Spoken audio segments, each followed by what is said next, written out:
Welcome into another edition of What Barrie's Talking About from Barrie 360. I'm Dan Blakely. On this week's program, Barrie Mayor Alex Nuttall makes his regular monthly visit, giving us insight into the city's plans regarding homelessness in the city. We meet the newest member of the Barrie Baycats, a local lad who walks tall and hopes to carry a big bat. Are you camping this summer? If you're new to it, even if you're not, Scouts Canada has a camping cluelessness number you can call to help you get through. The do-it-yourself online market is back in time for Father's Day and is also looking to bring local businesses together. And it may look funny, but it tastes fine and the price is right. Eat Impact is bringing odd-shaped fruit and veggies to dining room tables in Barrie.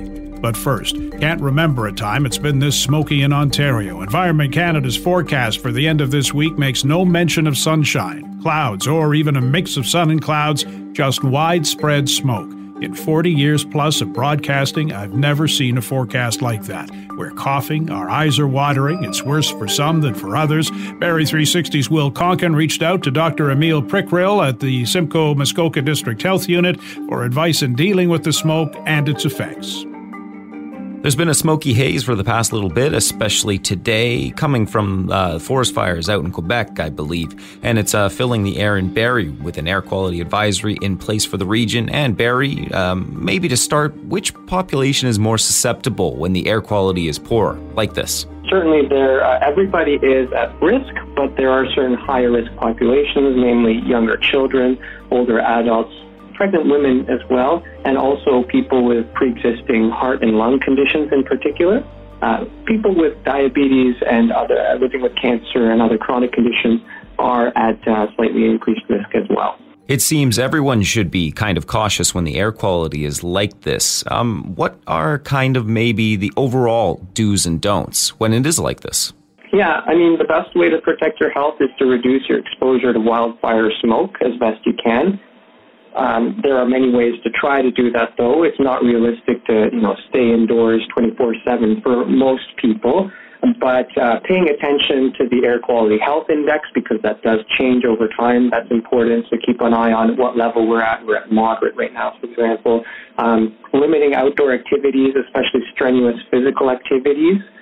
And if you have difficulty breathing or are experiencing some of these more severe symptoms, like chest pain or severe coughing, palpitations of the heart, wheezing, dizziness, then you should be stopping these activities altogether. And in fact, with those symptoms, you should be seeking healthcare attention right away. Sometimes, though, if you're working outdoors or spending time outdoors, there's no two ways about it, there are some additional safety measures you can consider especially if you're already at higher risk, one of these groups that are at higher risk, then wearing a respirator mask, for example, a NIOSH-certified N95 mask or equivalent respirator, can help to reduce the risk by reducing the exposure to the fine particles in the smoke. It doesn't completely remove the risk, but it is another measure that you could consider. And then when you're indoors or at home, for example, keeping the windows and doors closed, turning on the AC if you have AC, that would be the right thing to do. If you don't have air conditioning or if it's too warm to stay inside with the windows closed, for example, then seeking out local cooling or clean air spaces is a good idea. And contacting your community, your municipality for further information on what those centers are. Often community centers, libraries, other facilities of that nature are used for cooling or for clean air spaces in these kinds of situations. I guess probably keeping hydrated is a big thing. Yeah, certainly drinking plenty of water to help your body cope with the smoke is important during the time when you're exposed and also afterwards too, because the impact on health of smoke can be immediate, but can also have kind of delayed effects many hours or even several days down the line. So continuing to stay hydrated, it can potentially irritate or dry out the skin. That's correct if the smoke is really significant. But it also just helps to some degree remove some of the buildup of the different kind of chemicals and toxins that are in the smoke, of which there are many different things in the mixture. And in addition to the drinking water piece, checking on others, especially people that are more vulnerable that we talked about, to make sure that they're not developing symptoms, to make sure they're doing well. It can even impact mental wellness, mental health. For some people, it can be a very stressful situation when it's really smoky outside, and so it can have different impacts on different people. So being aware of all that is important too. If someone's like, oh, hey, I'm healthy, I don't have any risk, I'm not within that more vulnerable population, but should they still be wary themselves? Because it seems like it can kind of sneak up on anyone. That's right. Yeah, it's important to be aware of it, and it is a bit of an individual risk assessment at the end of the day, but it's important to keep an eye on those air quality indices, self-monitor for symptoms. So anything from the more mild symptoms like irritated eyes, nose and throat, headaches, mild cough, those are just useful kind of warnings that, okay, I'm being exposed to the smoke, maybe I should reconsider, the time I'm spending outdoors today. To the more severe symptoms that we were talking about, like shortness of breath, wheezing, severe coughing, chest pains, those are the ones where you should be calling 911 or seeking healthcare attention as soon as possible.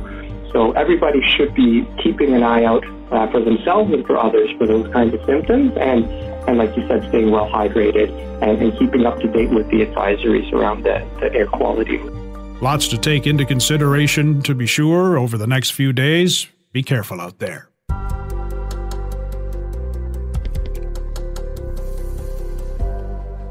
Barrie City Council is looking at some controversial proposals for addressing homelessness, a blend of funding and bylaws that have taken some off guard, angered many, but may be misunderstood. In his regular monthly visit, Mayor Alex Nuttall outlines the program, which is not a given, what the intent is, and what the next steps are. He's with Barrie 360's Ian McLennan. This was a motion that was passed at City Council, a number of proposals and ideas. Is this written in stone now? Because there has been some confusion whether this is the law or could be the law. So what we've asked staff to do is to go away and to work on what they believe is going to be most effective, and then report back to us as well. And part of that motion was also to have a public meeting, so we'll be able to run some of these ideas by. Now, some of the items, when the staff are bringing them back, will be, hey, we've gone ahead with this, or we're going ahead with it. And some of them will be, we have these options, which way does council want to go? So we're waiting for that information to come back from our public servants, and once it does, then we'll certainly have more to go to the public meeting on. What we do know is what we've been doing hasn't been working. We haven't seen lots of people getting some long-term help in terms of mental health or addictions issues. We haven't seen reduction in the number of folks. And this is obviously something that we need to deal with from the top of the supply chain all the way down to the street. And so we've been consulting, looking at proposals and certainly some I guess opinions coming from organizations that deal with prescription drugs and how they're being issued, right down to what's been happening in some of our public spaces and the lack of ability of our children's leagues in the summertime to be able to use those spaces anymore. I think you referenced Queen's Park down by the old hospital. Absolutely.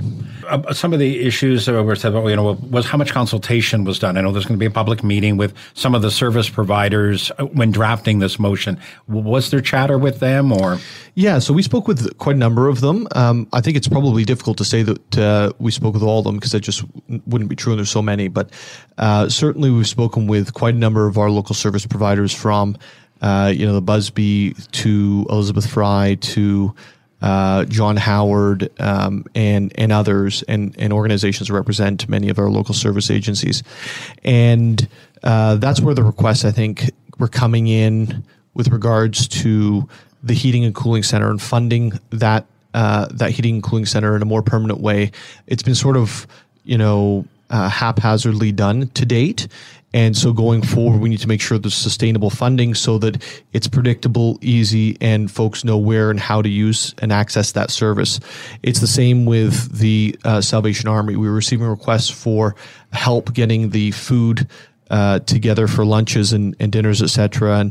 And so we've actually outlined that's one of the initiatives we want to see happen, is either through the Salvation Army or another like organization, let's get that food back out that needs to be given and distributed. Now, Busby, as an outreach fan, would that still continue, or are they a concern? Yeah. So what we've asked as part of the motion, you'll see that there is an item with regards to the provision of tents and food in public spaces. And so what we're asking our local social service organizations and our local citizenry to do is to make sure that these things are happening in the appropriate places. And I'll give you an example. We had some of that happening at Heritage Park. And so we're trying to attract it. We're spending dollars attracting tourism down. We're having our local families go down there. And at the same time, you're seeing, harm reduction and food and other supports being given out in that place. Location? So I think it's important, and it's not just in the downtown, right? Like there's issues that exist in the south end as well, and the north end as well. So this isn't just a downtown issue. I use that as an example because everyone knows it, but there's also the need for like spaces in the south and north end. So we're working on that and where and how that'll take place. So that we can do it in a more responsible manner and protect our family spaces for families. Now, there are concerns about prohibit the use or distribution of tents or tarps in public spaces, prohibit distribution of food, grocery products, issue about panhandling, don't give to panhandlers, you're going to put signage up. How would you respond to those who say that you're criminalizing homelessness? Well, I think that what we're trying to do is ensure that individuals who are hurting and who are on the street have the opportunity to actually get that long-term help that's needed. And so we need our social service agencies who are best positioned to provide these products, whether it's for having a roof over one's head in one manner or another, or for food itself, to be able to actually do that work. And so this isn't prohibiting them from doing that work. It's saying we need to do it in the appropriate and responsible places. And so I think that's all going to work together over time. And then in terms of the donation to our local social service agencies, we're going to be putting signage on the sides of the highways and in some pretty key areas that ask individuals in the community to support those same social service agencies like the Busby, like Elizabeth Fry or John Howard and others, because they need the funding. And they are best positioned to be able to refer for that long-term help, whether it's for housing or mental health supports or addiction supports. So this isn't a case of someone who wants to hand a sandwich to somebody who's homeless or a tent. So some people say, well, now they're not going to let me do it. Right. And you have to remember that this is only talking about in public spaces, right? So it's not talking about where we see some of these tent, as they call them, tent cities or encampments. Mostly we see them on private land, not on public land, but it's also, asking our social service agencies to try to promote this to the right locations. And so we'll see where that goes over time. And some of these things are going to work and some of them aren't. Yeah. Some of them are going to be successful and some of them we're going to go, okay, we need to take another tact. And so we'll have to wait and see what our public servants come back with. Now, the city's put up, $825,000 over the next 2 years too, putting your money where your mouth is. And what some of those dollars go toward? Well, it's almost $1.7 million over 2 years. It's $825 a year, plus there's some other signage costs, et cetera. So we are putting our money where our mouth is. We're trying to say, hey, we know there's a problem. We're hearing that. We know that some of the public spaces are not as safe as they should be at this point. And so instead of coming down with the teeth of the law, let's come in with a proactive approach that provides opportunities for folks to get help. And let's support those agencies that are best positioned to do it. So that will fund the heating and cooling. It'll fund the prisoner release transportation that we're working on right now. It'll fund the sandwiches to be given out by the Salvation Army or other organizations, and also fund projects that we can find working with the county or the provincial or federal government to do a better job on the ground. Again, much work to be done on this, much consultation and public meetings as well. The Barrie DIY online market is back in time for Father's Day, but with a new twist. Barrie 360's MJ gets the scoop from market founder Carrie Lynn Embrack. You guys, continue to grow in your Facebook group. What sorts of events are you guys gearing up for right now? Yeah, so currently we are doing dads, grads, and more. So it can be It's pretty broad in the sense that it can be anything from dad's grads, weddings, summer. You sent me something really cute yesterday. You guys have a little something additional in order to kind of hype the group up a little bit. Tell me a little bit about what you guys are hiding around the city. We thought it'd be fun to go out and start we're calling it Locals Finding Locals scavenger hunt, where we're dropping off swag bags that the other vendors and I have put together, some goodies and stuff that we've made and put into bags. And we thought we would just go to local businesses and see if they'd be on board for Circles Sharing Circles. And the outcome has been amazing. So we've been to quite a few, and we plan to go to more. So far we have been to the Snack Shack, Berry Hill Farms, Timpano, and the Season Center for Grieving Children. And we didn't know if people would really be on board just because we've never done it before. And they are so welcoming, and they want to be a support, which in my mind has been absolutely amazing, because if we all kind of just ask for support, especially locally, just think of the difference that could make in our community alone. And then this weekend, we will be going to buddying up with Cope. So we'll be dropping some stuff there. But they've been very supportive and want to help support local companies as well. And they've all everywhere we've been has just been very supportive and want to support other local companies. And our community, we all want to buy local as well. So if we just kind of ask around or see this, or we thought if we could open eyes to other local places that people might not be aware of, it's just going to make a really big impact on a lot of local companies who are struggling still. And the way it works is each bag has a card attached to it. On that card, there's a QR code.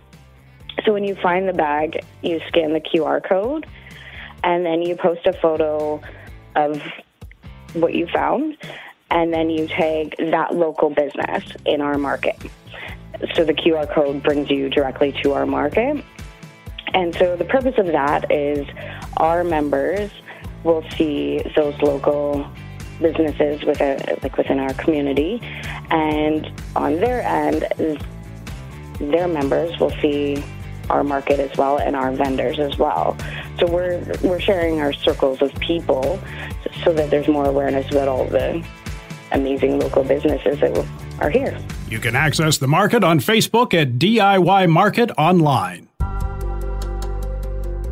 What Barrie's Talking About is a weekly podcast featuring the best Barrie and Simcoe County has to offer and more. We've covered a lot of ground since we began almost a year ago. Got caught up recently with local singer-songwriter Kyle Walkup. Met another in Heather Hill who's making life-affirming, uplifting music at her home in the Blue Mountains. And we learned how to play two-pong table tennis using both hands. You can get caught up and make it easy to keep up in the future by subscribing to What Barrie's Talking About through any podcast distributor. Still to come on What Barrie's Talking About, funny-looking fruit. Does it taste all right? Apparently it does, and you can get it cheaper than the good-looking stuff. A new kid running the bases for the Barrie Baycats, and a Rescue 411 service for campers. Now this. It's cool to care. It's a well-known fact blood transfusion saves lives. It's also a well-known fact that the world relies on voluntary unpaid donations to fill the need for blood. The need for blood never ends. Canadian Blood Services in Barrie is calling on you to help save a life. Please consider donating today. Appointments are mandatory and must be booked in advance. Book today at blood.ca through the Give Blood app or by calling 1-888-2-DONATE. Cool to Care is brought to you by the Peggy Hill team. Keeping it real all the way to sold. Reach out now at peggyhill.com. It's cool to care with 107.5 Cool FM. This is What Barrie's Talking About from Barrie 360. I'm Dan Blakely. He's the new kid on the block, JP Tibbits, the on-first guy for the Barrie Baycats this season, a local boy with big dreams who's been on the Baycats' radar for some time. Our Will Konken makes the introduction. How did baseball start for you? When did you get that first itch? So I started at a young age. I started when I was 4 years old. I started in Barrie through T-ball and whatever, and then worked my way up. Played AAA growing up, and made my way down to Team O, and then thought it would be the right move to play for the Baycats this year. Yeah, you're originally from Barrie? That's correct. How was like the recruitment process for the Baycats? Did Josh Matlow kind of reach out to you? Had he been keeping like an eye on you for a while or so? Or Yeah, so actually I got a DM from Josh Matlow and just inviting me out to come to one of the tryouts. And I was like, sure, let's see what it's about and whatever. And kind of just blew up from there. And then I got to talking with him, and apparently he had seen me play a few times and he was interested. So, yeah. Nice. Oh, man. So everything kind of seemed to really progress. Like you were playing baseball at a young age, then Team Ontario, and then all of a sudden, all right, let's play for the Baycats. That's in it. Kind of my hometown. That's it. Yeah. If you want to kind of maybe touch on that, what does it feel kind of be playing for your hometown? It's really cool, going out to the stadium, seeing a bunch of people you've grown up with, other people you've idolized. Obviously, I was around the Baycats. I obviously, being from Barrie, went to some of the Baycats games and helped out with the camps and whatever growing up, and then playing with these guys that I used to coach with essentially at these camps. It's pretty surreal. Has it kind of taken you off guard, kind of like the trajectory, like you're still quite young and you're, like it's kind of said, you're progressing like so fast. Did it kind of take you off guard? Definitely a lot to soak in and absorb as you grow up and go through this, like 19 years old playing against men who've been in the league for 15 years and whatnot. So it's a lot to take in at first. Yeah, can you feel that right away, like playing against like grown men? You know what? The first couple games, obviously some jitters and some nerves, but again, it's baseball, right? I've been doing it my whole life. It's the same game, so try and get used to that for sure. What position do you play, stats, that? What are you adding to the team? So I'm a first baseman. I also pitch a little bit, so I'll be coming out of the pen in a few games for the Baycats this year, hopefully. And 6'3", like 230 pounds and whatnot, so obviously I can swing it pretty well. I've got some power to the pull side and hopefully just clutch up and get some runs and RBIs for the boys. And yeah. Do you ever find it kind of difficult? Maybe I know like you're still young and just getting your feels and all, but is it difficult at all to kind of work on yourself individually as a player to get better and also help the team? Or do you kind of feel like they kind of coincide together? I feel like they do go hand in hand. When I play good, then the team plays good. If I feel good, then the team feels good. And I feel like if I'm up and about and cheering on the boys and whatever, like the environment, the atmosphere around the Baycats is always really positive. So it's easy to stay hype and stay active and whatnot. But yeah. Yeah, it seems like they have a really good group around them. Josh seems like he's set up a good kind of system. Yeah, we've got a really good core group of guys, and we've done a lot of like bonding and fundraisers and charity work and stuff like that. So all the guys really appreciate what everybody brings to the table. Obviously, everyone wants to win a championship. For sure. Kind of what are your goals this year, maybe individually and team? For sure. I think we've got we've got an army this year. We've got a lot of guys, so I think we're really going to try and make a run for it. And individually, I want some doubles, some RBIs, and a bomb or two to throw in there, and that's about it. Yeah. Another kind of question I always like asking: you like playing in front of the home crowd, but do you kind of like road games more than home games, or does it not really matter? Just being on the diamond, that's all that matters. Just happy to play for sure, but yeah, home games, it's obviously cool. The other team gets chirped, you go away and you get chirped, but it's part of the game. So yeah, you're pretty able to tune the crowd out for the most part, and it all goes well. Is there anything else you'd like to add, or kind of like maybe say to some Baycats fans on the air right now? Keep coming out, keep supporting the team. We love to see you guys out at the diamond, and I think it's going to be a good year.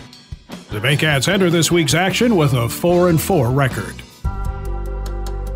Looking for cheaper fruits and veggies? Doesn't matter what they look like. MJ is back with details of a new service that gets the odd-shaped produce the stores don't want and will deliver it to your door.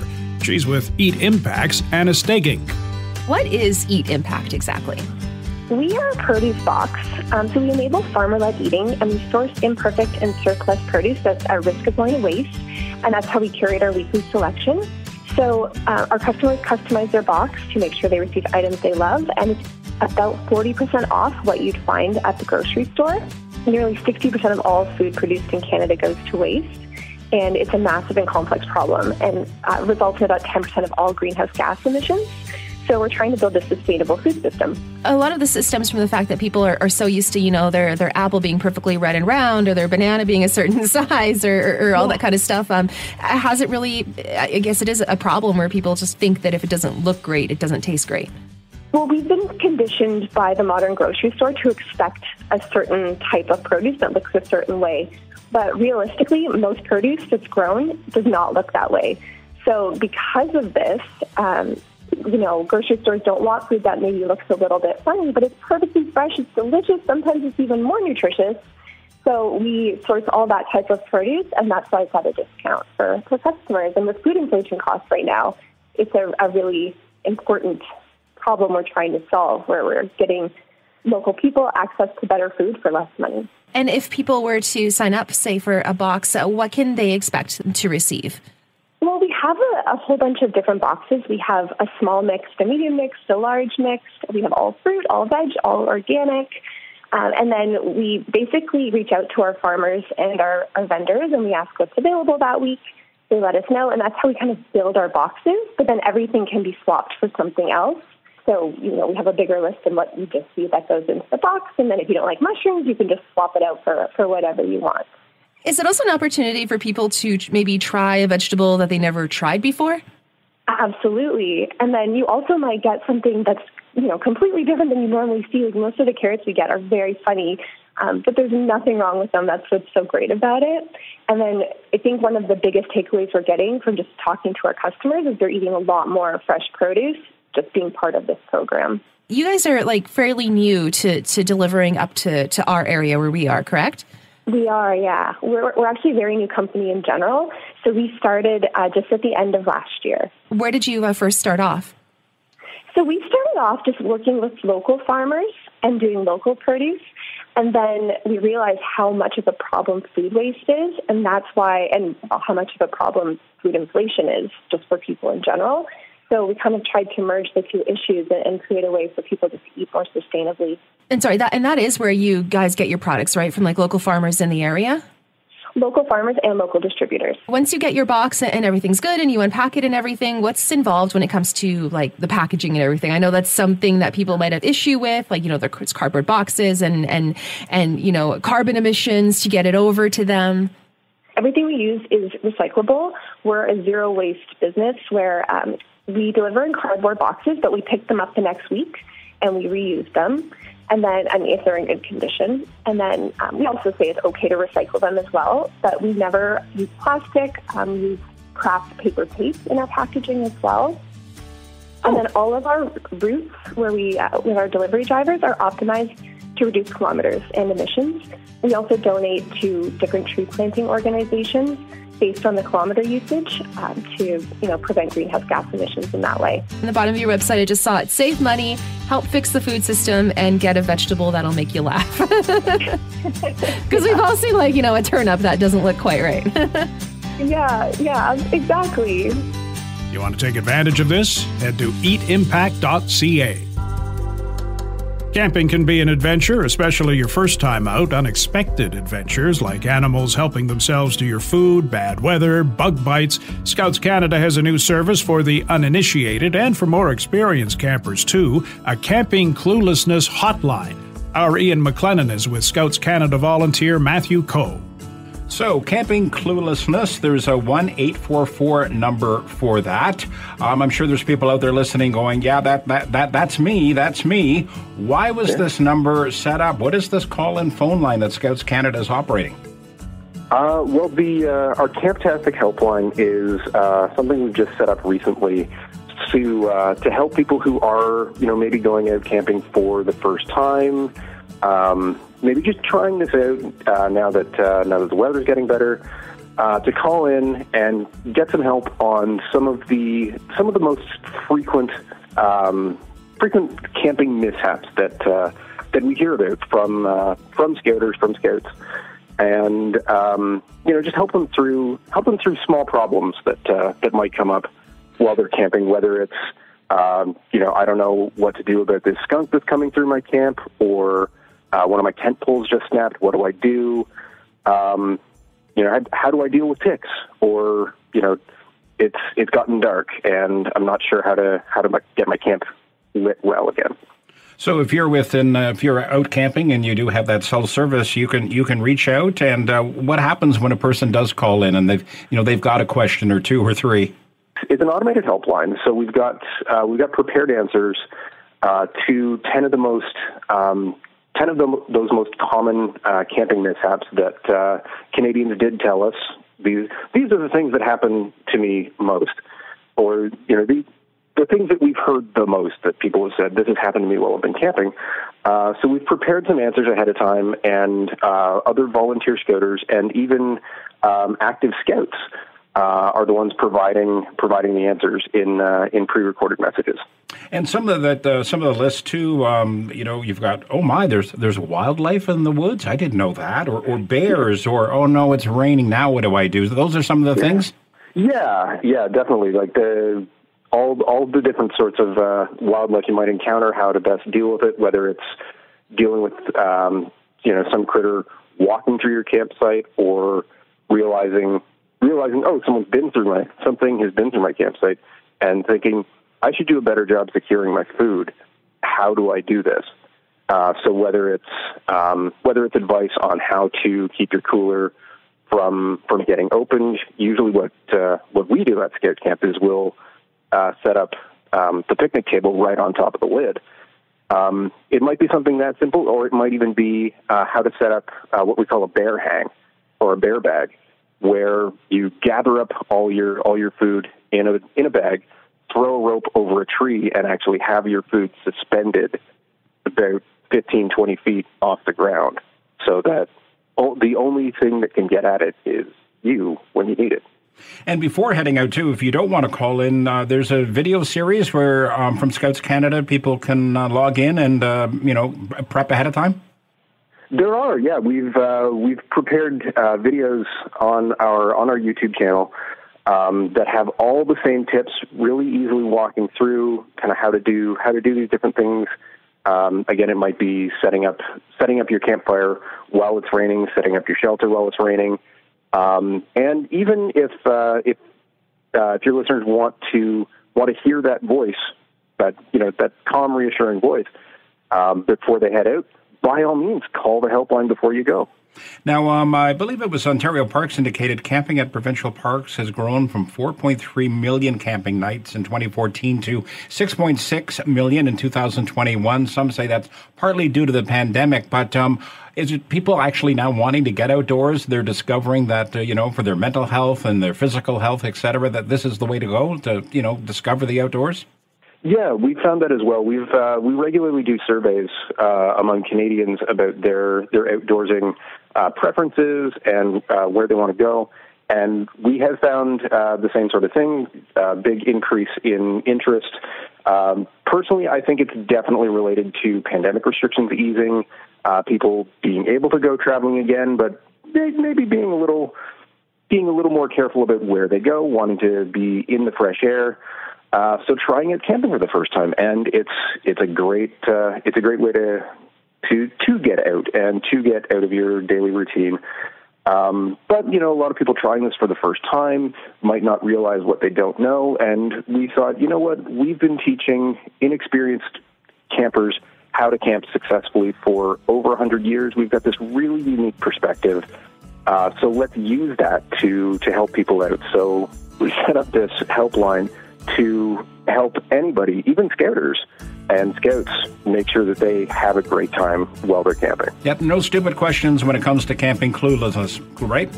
Absolutely not. Thanks very much for your time. All right, thank you.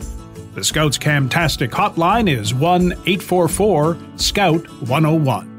And that's our program for this week. Thanks to Ian, MJ, and Will for their input, and to Matt Ladder for his technical expertise, and to you for listening. If you like what you've heard, please subscribe to What Barrie's Talking About, rate it, review it. You can also keep up with What Barrie's Talking About on Facebook and Twitter at Barrie360, and on our website, Barrie360.com. We also have a daily Kickstart podcast. I'm Dan Blakely. Hope you'll join us again next week.